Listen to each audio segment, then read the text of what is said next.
gente fala sobre esse clima que tem nos vestiários.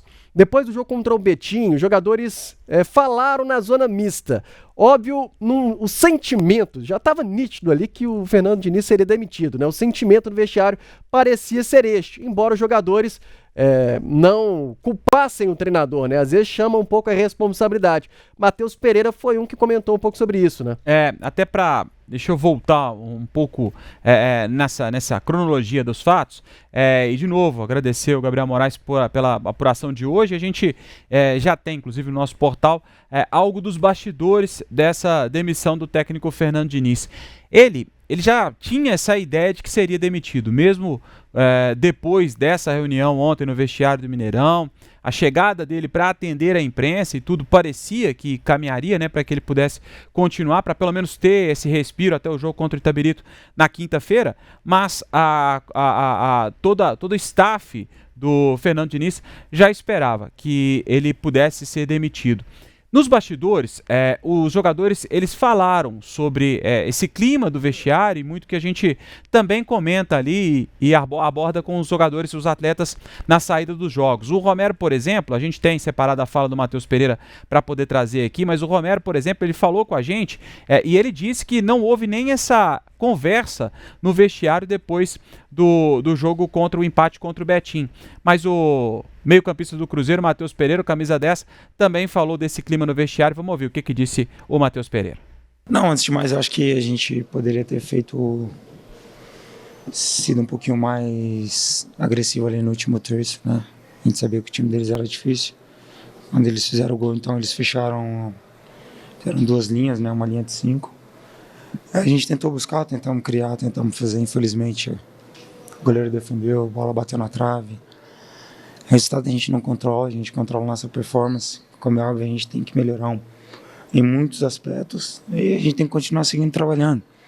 E é normal essas críticas quando não se ganha, é normal, é natural. A gente que está no futebol sabe que isso acontece. E isso mexe com a gente também porque, final das contas, é a gente que está dentro do campo, né?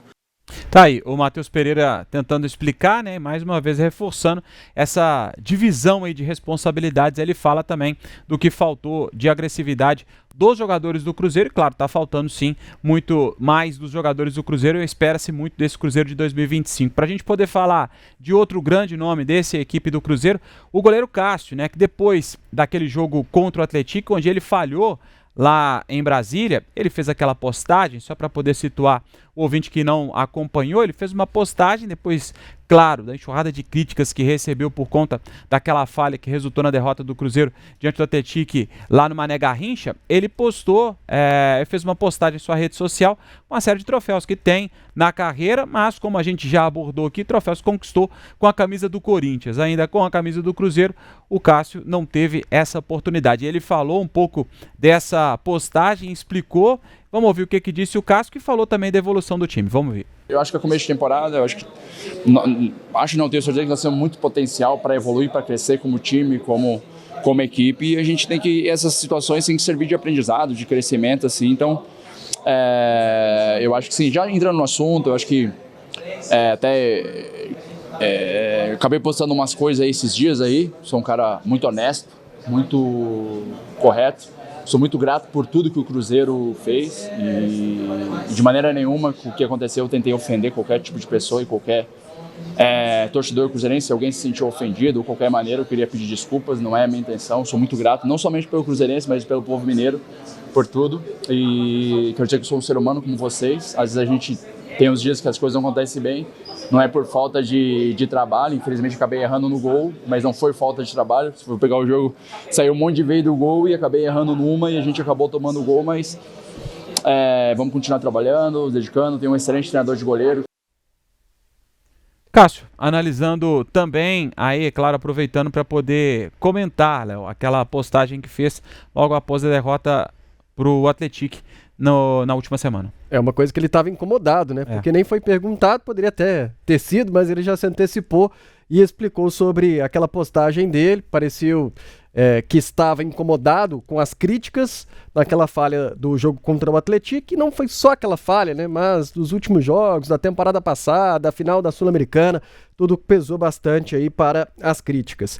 Agora, participações aqui no nosso WhatsApp, 988-100-917. O Will Xavier tá falando: Pedrinho e Matos, amadores e sem criatividade.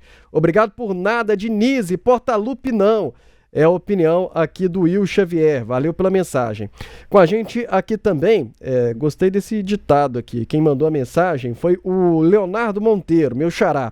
Ele diz assim, ó: eu desejo muita humildade ao Fernando Diniz, pois precisará. É um técnico incapaz de mudar a rota de um time. Tem um martelo na mão e acha que tudo é prego. A mensagem aqui do Leonardo. Valeu pela mensagem. Concorda, Lélio? Concordo. Acho que isso ficou muito claro pra gente aqui, né? É porque talvez ele não fosse o nome ideal para ser contratado ali no final de setembro, né? Início de outubro. Não era. Para mim era o outro nome. E aí você pensaria num técnico do gabarito do Fernando Diniz para esta temporada. Talvez seria até interessante para ele mesmo não ter trabalhado ano passado depois de ter, feito um trabalho muito ruim à frente do Fluminense, onde ele havia conquistado um ano antes, né, o título da Copa Libertadores da América. Mas realmente a gente viu que o plano B nem passa pela cabeça dele, viu, Léo?